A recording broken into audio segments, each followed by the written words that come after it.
Hi, my name is Anna Marie. Welcome to Actual Spinster. Today I'm going to basically for the whole of this year I've been trying to do this project where I read books on my TBR that are non-fiction using a TBR jar. I've been recording that process. I haven't filmed one for, I basically tried to read one every 2 months. I thought that was like somewhat doable. Because I do have to read quite a lot of non-fiction for my PhD, even if it's not all in books, you know, like it's often articles and stuff like that, and I'm not great at doing that because I find that kind of hard, / I'm just not very good at reading anymore. I don't know, I mean, I'm like okay at reading, I guess like I'm really bad at following through, and I have also made like a plan that I'm not going to make any more TBRs at least for the next year, like a 2024 goal, because I don't read things I put on my TBR, you know what I mean? Like I read the books I have, but I'm super slow. I'm also very like impulsive and erratic about what I want to read, and I suddenly have this like, oh, I'm gonna read this random book that I, you know, haven't thought about for a couple months. Now I'm gonna read it right now. I really want to read it. You know, that kind of thing. Also, I hope you like my Aristocats pajama top that I'm wearing.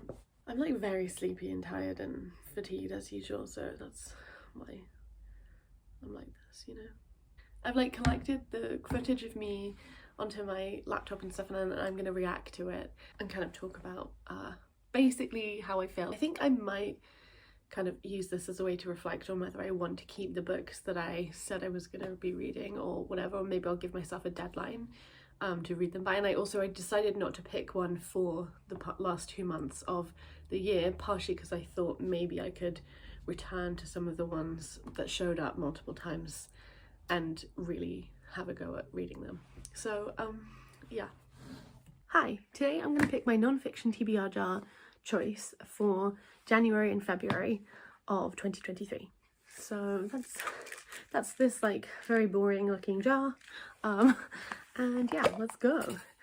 So yeah, there's much less choice in comparison with my fiction TBR jar, which does also include poetry. I haven't included poetry in this one, but yeah, I'm picking 2, and then I will read one of them in the 2-month time period. So let's see what I chose. Nice. Okay, I chose 2 that are actually really great choices, I think, to begin with.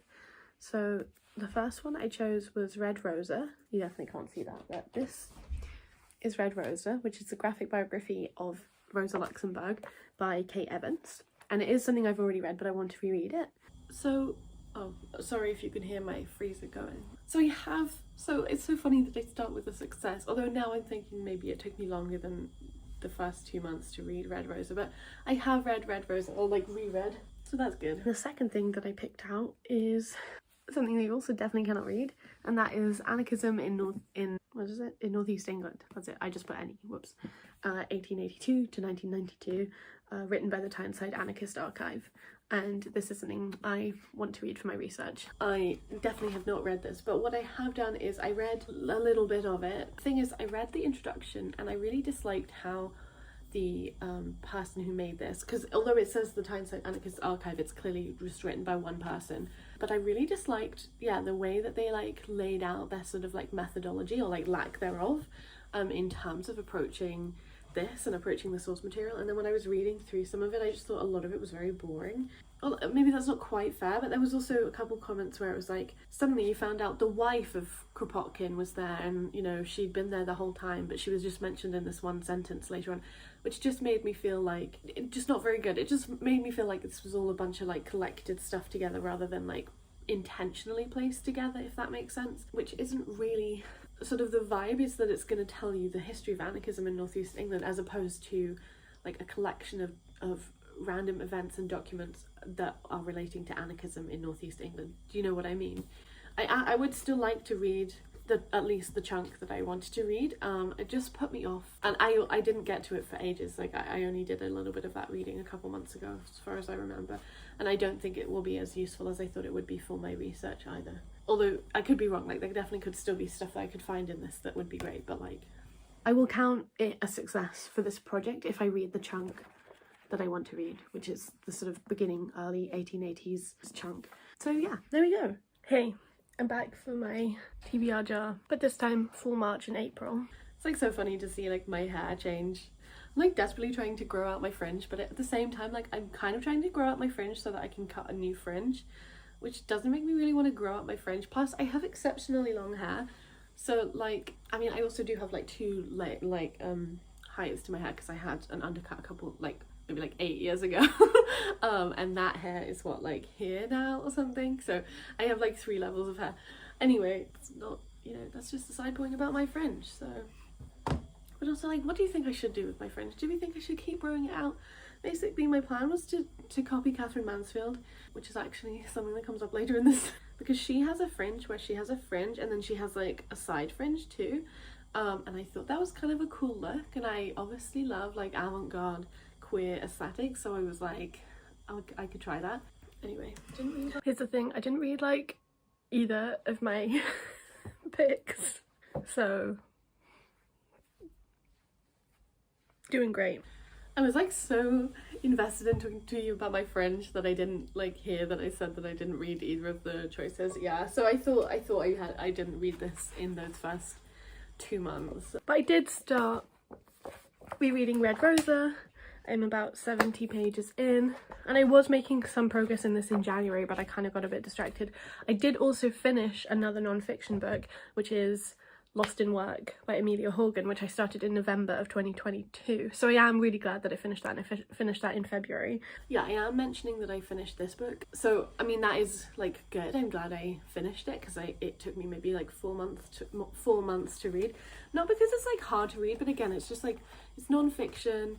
And like, whilst I thought it was useful just in a more general sense in terms of like thinking about work, which is something that I do in my research because I'm interested in like how women organize themselves and how they think about the organization of society in general, which includes a lot of women's work in quotation marks, or like, you know, and social reproduction and stuff, you know, but it's not like it was directly relevant, which is also why it took like a backseat when I was very fatigued and couldn't do very much reading, you know. But it's a really great book, and I do think it's very clear and it's very concise, and like it's just very obviously like, you know, Amelia Horgan has like a really great knowledge of theory and like of the history of like labour struggle and stuff like that, but she also manages to not get bogged down in a lot of like kind of annoying, very like male heavy discussions of like Marxism stuff through a really particular kind of like theoretical lens. Like it's weighted in reality, and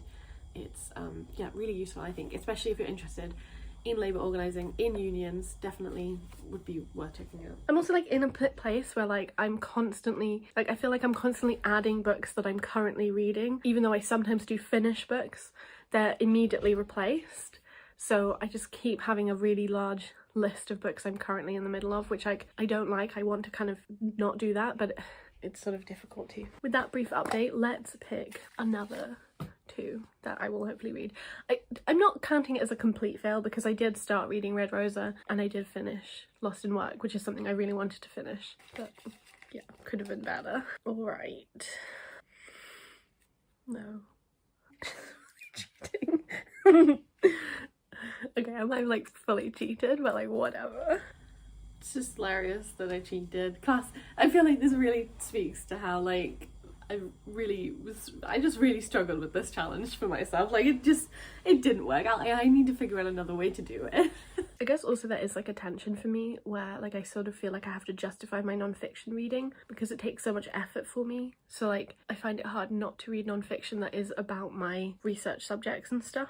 I mean, I guess March and April is 2 months. I don't know. I'm gonna look at everything in here because I feel like I'm just like this is definitely how a TBR jar is supposed to work, right? Where you like look through all of them and then you pick the one that you want to read. I mean, why is that in there? I'm not gonna read this. Okay, so I did actually pick out No Modernism Without Lesbians, so I think I'm gonna include that as one of my choices. I did also pick out Free, and then I also have Catherine Mansfield's Journal. I hope there's not too much noise. I just got a snack, which is why things might have changed. So yeah, the next books that I mentioned, 2 of them I have read. I don't remember the time frame, and one of them is on campus. Like I have a desk space there, and I also have a shelf. Well, I actually take up 2 spaces for the shelves because I have a lot of books.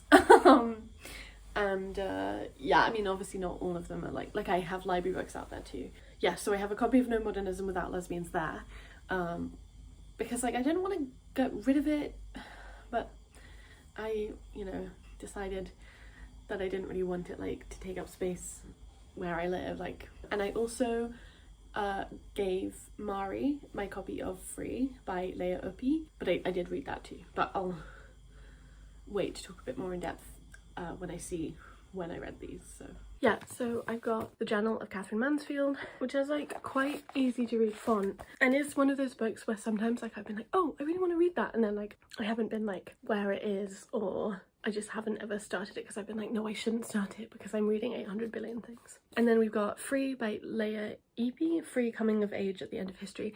I think I might be able to find an audiobook of this, in which case that would be great and would really help me read, although it does have quite large font. And I do have these like overlays that I have spoken about a bit before. And then this is No Modernism Without Lesbians by Diana Suhaimi.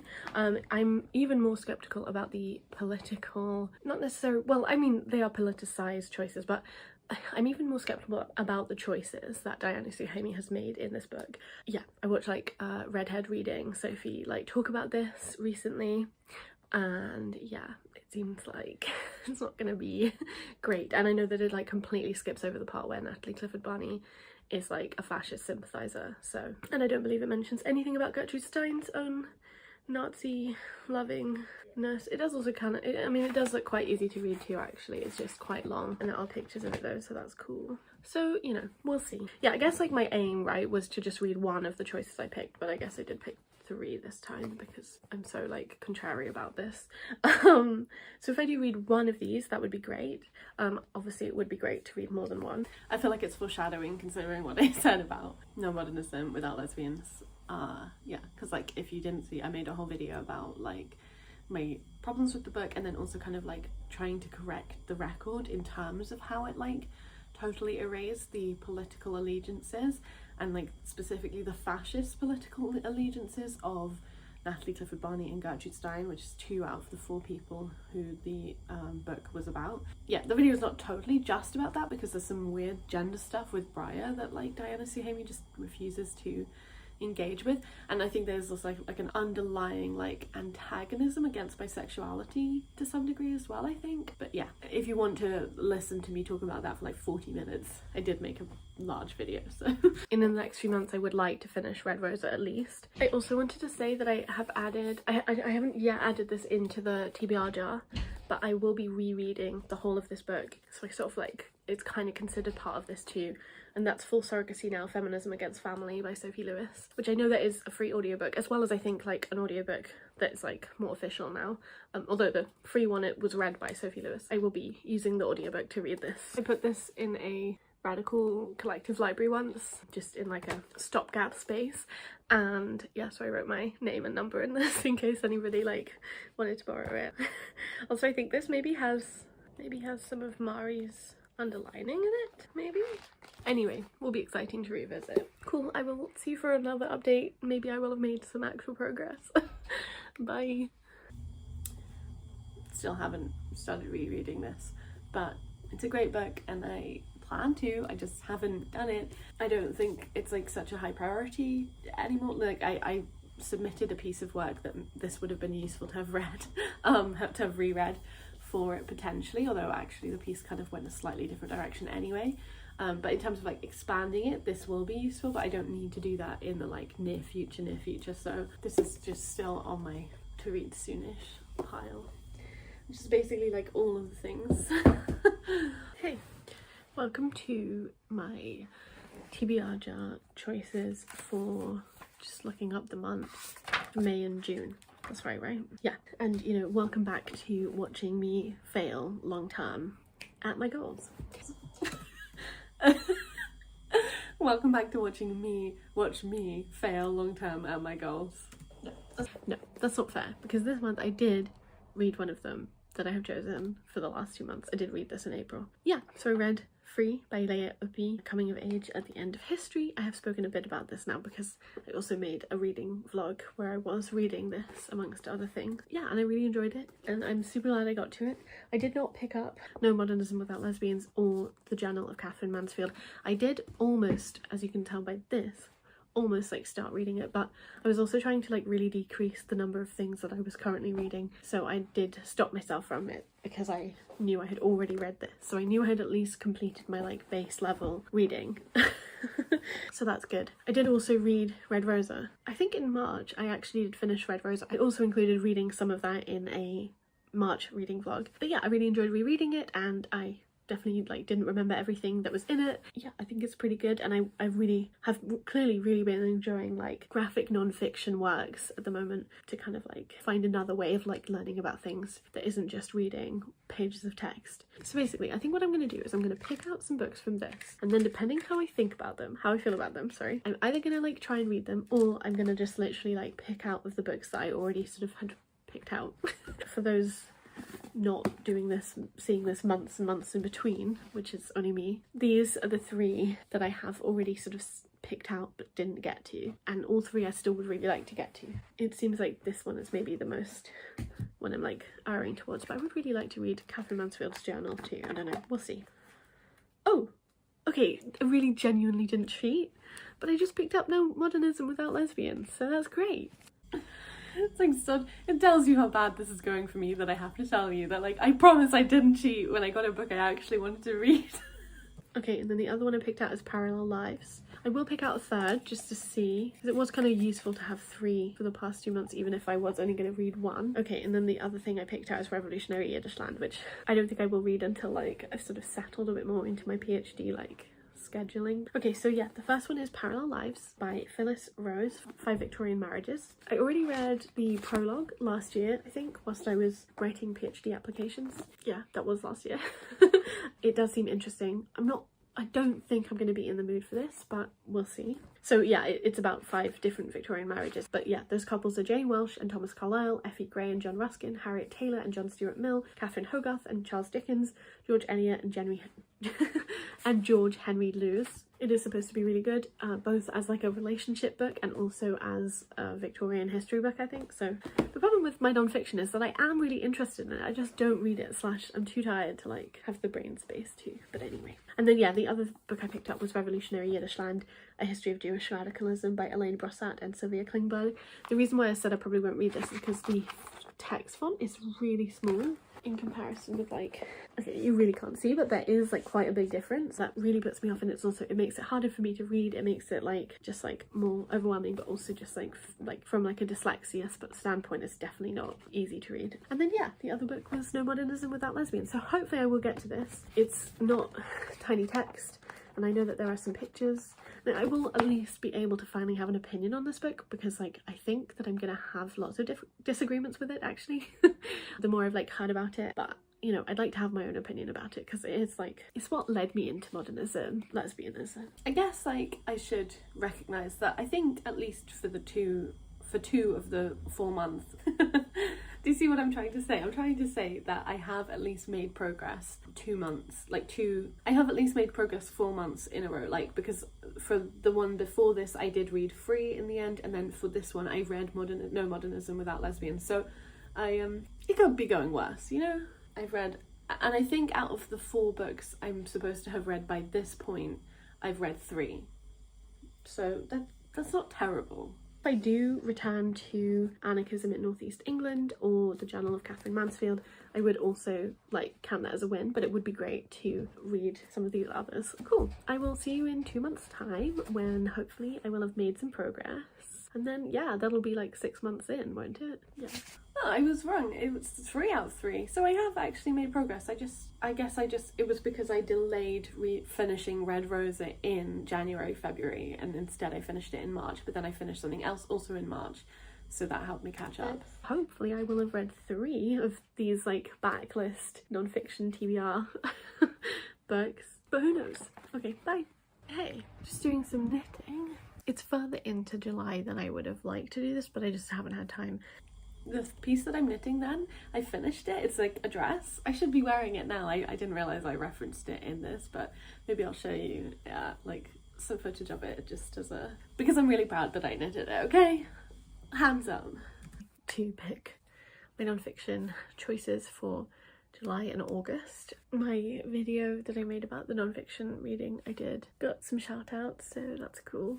I did not manage to get to this journal of Catherine Mansfield. However, I do actually have a plan. So I am going to pick some, and if I do pick this, I'll also explain it, but if I don't pick it, I'm gonna explain it too. But yeah, I have a plan to kind of read this in the next month or so probably, or at least read some of it, you know, like a bit. Yeah, I feel like this book, i.e. the Journal of Catherine Mansfield, is really the book that has haunted my project and also kind of has haunted my reading life for quite a long time, because I have had this book for like ages at this point, I think. And you know, I want to read it, like it stays with me for a reason. I'm interested in Catherine Mansfield in the time period that this covers. I think the journal's from 1910 into the 1920s because she died pretty young. Yeah, I want to read it. It's just I keep not prioritizing it, or like feeling like I'm reading too many things. So I think this is one of the books that I will definitely try to come back to and make a kind of plan for after I finish reacting to all of my TBRs. So let's go. I'm gonna do 3 choices and then we'll pick one probably, or we might just not pick any of them. Okay, Revolutionary Mothering is one of them. From Corsets to Communism is another one. And Boardination. Yeah. So let me just see if I can rustle up those 3. I'm actually sort of going to be moving next month.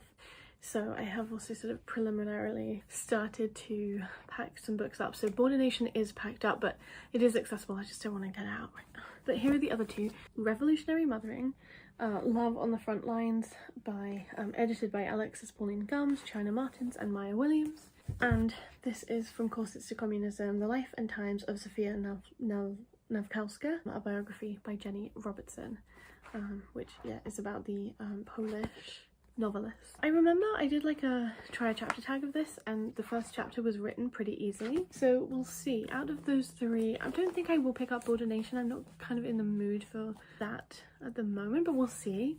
Obviously I've wanted to read Revolutionary Mothering for ages, and the font is quite large, so you know, maybe it's time. It's just, I feel like this is the kind of non-fiction that will make me like think a lot, and I want to have like time and space and energy for that, and I don't know that I really do at the moment. But at the same time, like, sometimes I just have to accept that, like, I am chronically ill all the time. So, like, you know, rather than holding out for that one special moment, and that, as if that special moment I'm going to choose to read a book. Like, if I feel incredible, I'm going to do something really crazy, you know? So, yeah, we'll see. I think if I want to read a book in full, then I would probably read this one. But, yeah, again, we'll see. We'll have to see. As we all know, I'm extremely contrary. So, back to my plans with this. This is, so Catherine Mansfield is from New Zealand. Basically, I'm part of this Women's World Cup readathon right now. I'm not sure if it's worth, like, showing you the part where I made this elaborate plan that includes Catherine Mansfield in my reading when I didn't ultimately read it. And it wasn't just because I didn't want to, it was because, like, the challenge that I thought I would read it for, I didn't end up having to read that because the team that I was following did not get beaten by New Zealand. So, yeah. I also feel like, you know, the fact that I was moving didn't help me feel like settled enough to get to a non-fiction book particularly. I mean, yeah, I don't know. I feel like that's maybe not that great of an excuse, but what is more of an excuse is that, like, I was gearing up to have like a deadline. Basically, I had a deadline in September, it must have been. I've been very sick this whole year, so I had to work as much as I could for it. That has definitely like affected my cognitive and physical capacities, and I'm glad that it's done, and like it was all fine, and in fact I got great feedback, so that's really nice for me, but it has just been really difficult managing my various disabilities and doing a PhD, even part-time. Hi, we're gonna just like pretend that July and August didn't happen, and we're gonna pick again. This time for October and September. We are a little bit into September, plus I have a big deadline at the end of this month, but then in October I sort of have to wait for the deadline to happen sort of thing, and then I have like a panel and stuff, so I should be a bit more free in October, so we'll see. But this is very stressful. I'm very stressed right now. Anyway, let's see what I pick out and if I'll actually read it at all. Ooh, 1599. Okay, so there's 1599, which is A Year in the Life of William Shakespeare by James Shapiro. I have been wanting to read this for ages. Who knows if I will pick it up. I did have like that early modern moment like last year, didn't I? Around this time, so.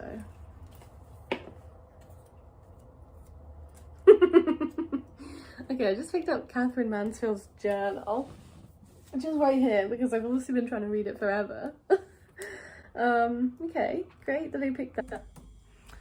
I felt very like looks at the camera like I'm in the office moment there. You know, I did really think that I was gonna have to read it because I did, no offense to the Philippines, I did really think that they were gonna lose to every team that they played, but then they beat New Zealand and they were the only team that they beat. Is that right? I think that's right. You know what? I'm not gonna pick a third choice. I will also say that I do kind of have some plans to read a couple of short non-fiction books, but I don't think any of them are in my jar because I got them this year. But yeah, I kind of would like to read a couple of these like short non-fiction books that I have for Shorty September. So hopefully I will read those, but obviously they won't come out of this jar. It's kind of hilarious that I picked the journal of Catherine Mansfield. And I didn't cheat this time, I promise. So yeah, these are the two potential books. I mean, it would honestly would just be great to like start reading some of them, you know, even if I don't finish either of them. Yeah, some interesting choices. It was interesting to look back at that because also what is also interesting is this project I specifically chose books that I like, so I guess if I made it in it was like books that I hadn't gotten recently, so it was books prior to potentially 2022. All of these, I think all of the books I've had for ages, maybe except for Anarchism in Northeast England, which was in 2022 that I got it. So I think it must have been that up to 2022. So what I might do now is just get the other non-fiction books that I've read. Okay, so out of the, let's see what I don't have. Queer Ukraine, an anthology of LGBTQI+ Ukrainian voices during wartime. I read this and I gave it to somebody to read. I also don't have The Chagos Betrayal, How Britain Robbed an Island and Made Its People Disappear by Florian Grosset, which feels extremely relevant in terms of thinking about Palestinian genocide. That is just from the library, but it was a great book. I would definitely recommend it. I'd never learned about the Chagos Isles, and it was great. I really also thought the illustration style was really beautiful too. I also read The 5 Lives of Hilma af Klint by Philip Danes, which I think was translated from the German, but now I don't know who it was translated by, which is a graphic biography of Hilma af Klint, the incredible surrealist painter. Also fascinating that I finally did a bunch of reading into her. You know, I've always like intuitively loved her, but like this year and then last year also have been the time when I really properly did. And I also went to see her artwork, and then after I did that some more research came out, like more publicly available research that sort of demonstrated that she actually was working a lot more closely with various other women artists than had previously been led to believe. Specifically one artist called Anna Castle, her like legacy in connection with Hilma af Klint has been like kind of exposed. But anyway, I really did enjoy the book. I you know, I wasn't gonna reread it, and also obviously like I enjoyed the illustration style, but I love her painting, so it was sort of like it was always going to be second best to her actual work, you know. Okay, so then everything else I read I have on me. Okay, plus the ones I just mentioned, was that like 3 or something? So I think I have about 9, but I will correct myself if I'm wrong, non-fiction books aside from the ones that I did end up reading for that project that I've read, so I'll show you those. So there's this Orthodox Jewish children's book about the rules of Shabbat, 39 Avot Malacha of Shabbat. This isn't going to be in order, but I'm going to try and make it in order, let's see.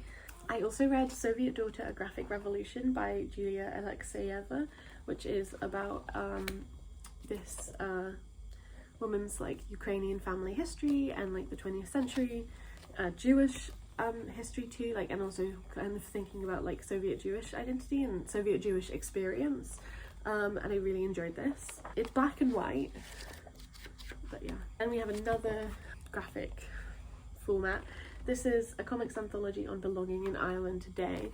I guess like maybe technically it could not fit in non-fiction, but at the same time a lot of it is non-fiction, I think, so I felt like I should include it. Yeah, this was really cute, and like my friend Ferga and her girlfriend Megan, they have a really beautiful comic in here, really beautiful, about like sickness and stuff. So this was lovely. I also read The Sabbath by Abraham Joshua Heschel, a classic in Jewish like theological literature. It's from like the 50s or something. It's extremely beautiful, really love it. Also, I often think about rereading it, to be honest, like I probably will one day. Then we have Minerva, The Miscarriage of the Brain by Johanna Hedver. I decided to put this in non-fiction. Like, it's got poetry, but it's also got more non-fictional pieces kind of like about art making and about the process of creating things and putting on performances and stuff like that, and feeling, and yeah, kind of like a record of also performance art pieces too. I also read Experiments in Imagining Otherwise by Lola Olufemi, which I did enjoy, but it's very playful and creative in like a really sort of in a way that has like there's like an integrity to it that is really beautiful. And then I also read East End Suffragettes, The Photographs of Nora Smythe, or Smith. I think it's probably Smith, isn't it? I just want to say Smythe because of the Y, which is very short, and yeah, but it's nice. There's a few pictures, and it's like the catalogue that accompanied an exhibition from 2019. Well, actually from 2018 to 2019. So all of these are books that I got this year, I believe. And then No Modernism Without Lesbians is a longer term one. Lost in Work I got in 2022, so last year. This is obviously an old one that I just reread. Yeah, I think that's what I read. I have also been reading this book, Seasons of Our Joy, A Modern Guide to the Jewish Holidays by Rabbi Arthur O. Waskow, and I read it like seasonally before each holiday. So obviously it's taking me, you know, a year to read, which is fine. This is also a new book, but most of my like Jewish books are new. Of the books that I mentioned that I didn't read at all, I don't think I am going to like prioritize any of them. I mean, I would really like to get to Revolutionary Yiddishland one day. I just find it just like really hard to get into, but I think maybe it's the kind of thing that once I start reading it will be slightly better, especially just because like diasporist and truly revolutionary like Judaism is very much needed in comparison with like Zionist imperialism, always, but especially right now. And I feel like this is probably going to give me some of that, but yeah, I can't say that I'm going to prioritize it anytime soon. Just trying to be realistic, you know. I feel like I went into this project like very unrealistic, considering, I mean, you know, I wouldn't say I totally failed. Obviously I'm supposed to have read 6, I read 3, but then I did read quite a chunk of like non-fiction not related to my PhD too, and then I've also been reading like books, you know, not in whole for my PhD, and there's a couple that I am going to read in full. I've just been reading them slowly. In terms of the other things, like, you know, I mean, I'd like to pick up ordination, but I'm not going to anytime soon, I don't think, unless I suddenly have like a, you know, fancy for it. 1599 I would really like to find an audiobook of. That's what I'm on the lookout for. I think, I mean, it's old enough that there should be one, right? I don't know. Parallel Lives, this just feels like very heterosexual to me.